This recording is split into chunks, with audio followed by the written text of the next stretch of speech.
Sibenta benang pensuthu paidbah halor ka jing koridor jong ka le khuid le suba ka balong ru kamat ka bah khmat jong ka sarkar kemi ya ka balawan raru lengba u Narendra Modi u menteri rang badu kari ha ka program Swachh Bharat Abhiyan na kaliang kinukit kam ka Ri Bhoi College nadu kino hikai kisamna pulih hapo ka Shatri jong ka Ri Bhoi College Student Union ka NSS bat ka Indian Red Cross mentaga sngi kila pelong ya ka program da ka bayat paidbah badru bantam ya kinyut kinyer bat ki jabo jaban haboro silenter ka Surokba National Highway 6.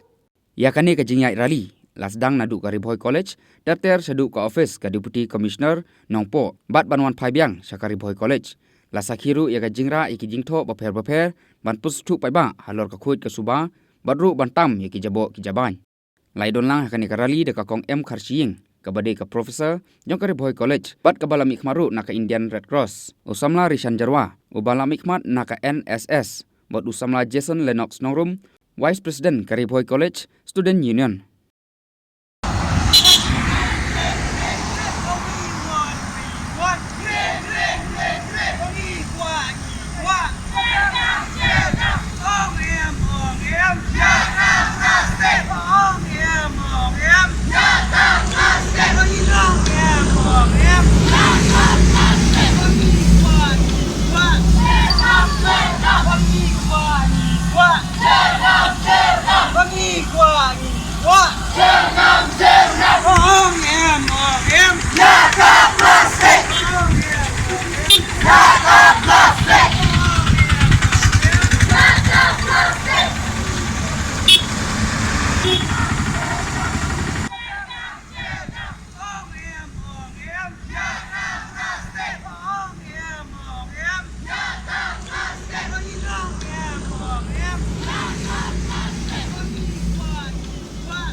Actually, we are today together with the nation on behalf of Swachh Bharat Abhiyan,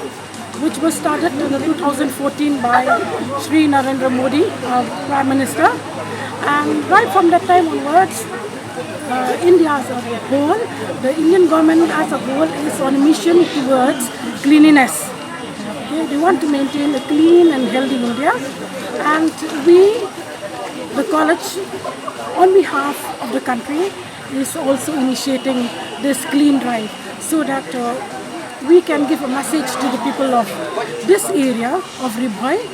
to be not only to be clean, hindi tak ban khuid hanggang Henry ban le khuid bat sabar selenti sasingkien ru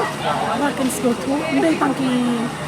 nong song snong ki nong ya lenti abaya lenti singkien aba ki driver ru bagi nombret kumar ki pot ki plastik sebab manusia ya ki passenger na habun sene aba song kali ni ki passenger ki berat ki bilo plastik bagi sesurok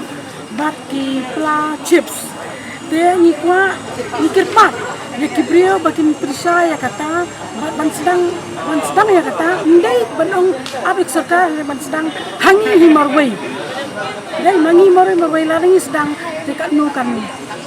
yar kan ka jimut ka kan bat kawan yalam ndai tang ki jingkoi ki suba ndai ya ka jingkoi jikhia jong ka senang ka sabu koi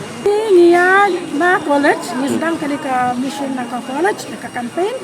ni bat ni paisa do siko di DC office bat kumtu ni wan hai yang ter apo lenting ikut ko ya lenting ni sa ni kikot ki pamphlet ban berat nyut apo sebab iki drivers